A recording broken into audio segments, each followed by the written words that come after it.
So I'll be calling you a radical. So this is a good spot to do this video because it is, I'm doing this video right in front of Bernard DeVoto's house. So Bernard DeVoto lived right there. That's where his house is. And he was more than a writer. More than a writer.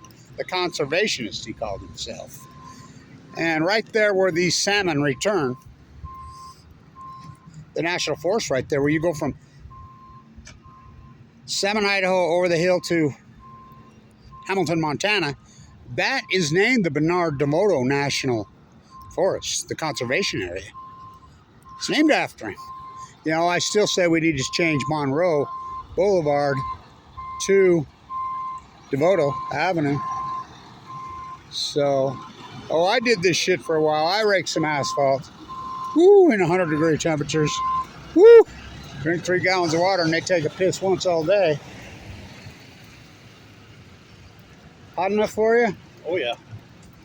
So, anyway, this is an important video, short video. So, beautiful, the mighty Mount Ogden. So, Tim Martin and I, the work we do is incredible. And we finally got a call back on the Rogue Salmon Derby. Now, the Rogue Salmon Derby just concluded. And 4 days, 16 hours a day, 64 fishermen participated. 64. So, 64. So, total fish caught in 4 days by 64 fishermen was 16 fish. 16. I want you to think about that. And that's only half the story. The other half of the story is, well, I think even the bigger part of the story is the fact that the size of these fish. The biggest fish caught was barely over 20 pounds. I mean, some of them, and they're sickly, skinny. I mean, so pre-FUKUSHIMA, what would this number have been? Well, what it was, 1,600. From 1,600 to 16. There it be. The size of the fish. What did win this before FUKUSHIMA happened? North of 50 pounds. Now, Tim Martin, who lives there, the famous salmon guide, is there. He's working on some videos on this right now. He's there, boots on the ground. You know, born and raised, Oregon. Probably one of the most famous fishing guides in Oregon history. He caught one right there, a steelhead. I still say it's the world's record. I have pictures of it. He never registered for the record, but, you know, because he released it. Monster. These fish that would win these derbies would be 55, 60, 58, 53, 55 pounds. One barely over 20. One. They're dying at sea. It's not dams. It's not dams. They're dying at sea. You know, it's pretty sad and it's pretty crazy what's going on in our world. I still say Monroe Boulevard should be named Bernard DeVoto Avenue. I mean, come on, man.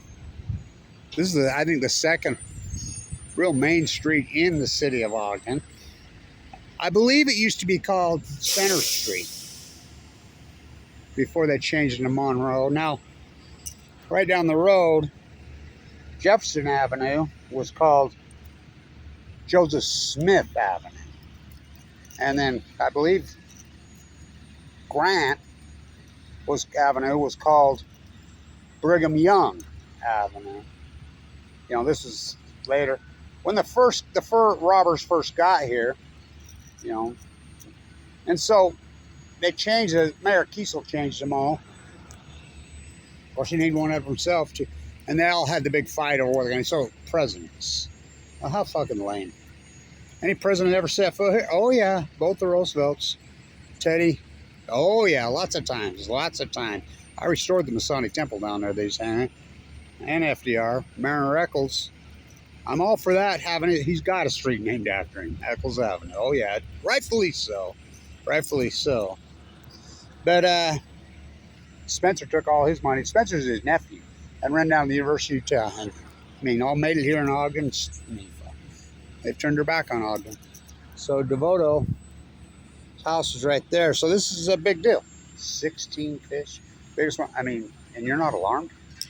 Where are you gonna put your soup can? Right here. Right here in front of DeVoto's house. So it's alarming. By the way, right there where you go over the hill from Salmon, Idaho, which is such a grand place. I spent a lot of my life there. Over to Hamilton, Montana.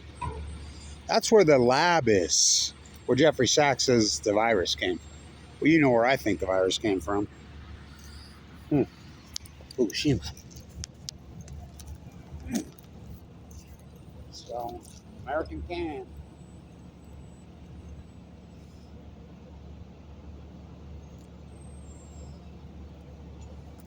Biggest story in the world like 1,000 times. And no one seems to give a shit. Pretty amazing. It's a shit. Looking for your library.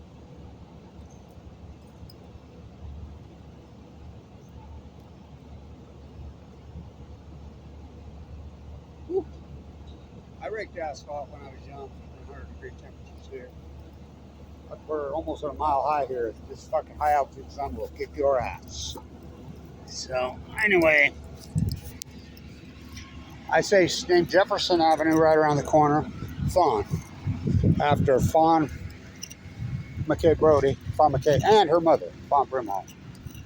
That's what it needs to be named after. Monroe, fuck them, please. How lame presidents. They've been changed 2 or 3 times. Name it DeVoto. DeVoto's house right there. You think DeVoto would be going crazy about FUKUSHIMA? I think so. I mean, like I said, the National Conservation Area, there's the forest there's named after me. Born and raised right here, the great Freudian city. So, anyway, it's a big story. It's really a big deal. Big deal. Getting a makeover. It needed it. So, school starts tomorrow. What? So, I mean, we used to start in September. I mean, football now, they're already playing football. I mean, I was at practice the other day. You know, we were safe, but the high school kids, fuck. I mean, in 100-degree temperatures, that's Mark calling right now. Anyway, stay tuned.